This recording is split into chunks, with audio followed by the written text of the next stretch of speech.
Hi, welcome back to the goat farm here in Ina in North Clare. I'm pretending to look useful, but I've just been spotted by the boss, Siobhan Garvey. How are you, Siobhan, Dara? great, and thanks for having us down here. A fabulous herd of 200 milking goats. Did you always want to be a goat farmer? Definitely goats weren't in my dreams when I was a small girl, or leaving Heidi wasn't, but you never know what to expect. But here we are. Yeah, and you're doing a fantastic job. When I was coming down here this morning, what struck me was that this is tough farming country, you know. There's not a lot going on around here, a lot of forestry, but you're making a world-class product.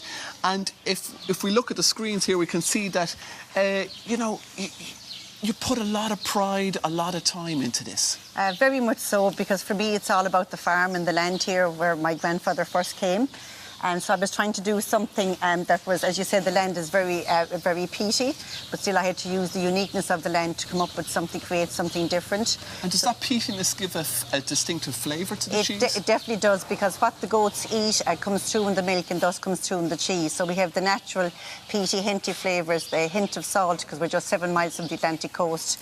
And then obviously the wild herbs and flowers that they're eating all comes across to give the uniqueness of St. Tola. Well, it's obviously working, because you have visitors from all over the world coming here. You had German busload today. You have chefs coming from all over the world down these tiny little roads to seek you out. You're obviously doing something special. Thank you very much. Well, where we are here, where the shed here is actually on the farm, on the field that was called the Bundove, which actually means the black bottom field here on the farm.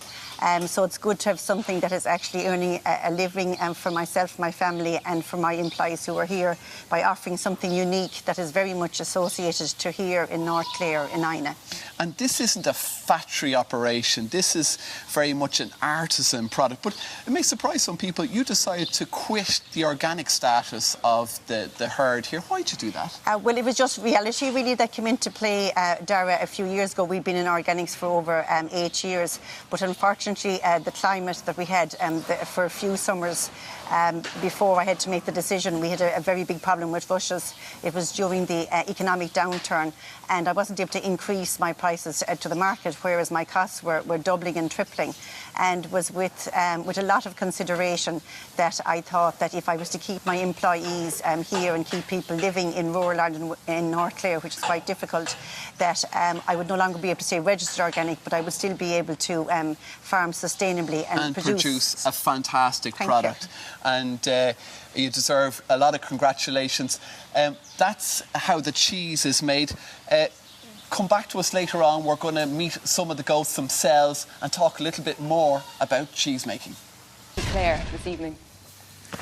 Well, farm animals don't come much cuter than these month-old kid goats.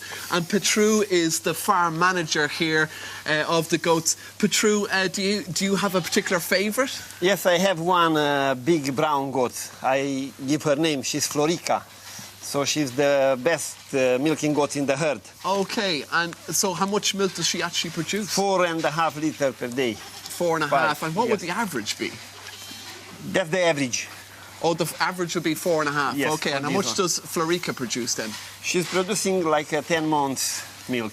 OK, milking her she's for one 10 of months. your best milking goat, best producers, and she's a nice looking goat to look at as well. Beautiful animal, yes. And they're seriously playful animals. I mean, they're jumping all over us here in the pen.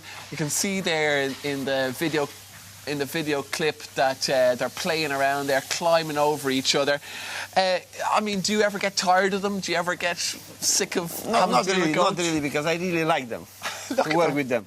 And these young ones, they are like children. Yeah, look at them trying to eat my notes here. Try. And you keep them all indoors all the time? We try to put them out in good weather, but if it's rain, they don't like, because they're very fragile.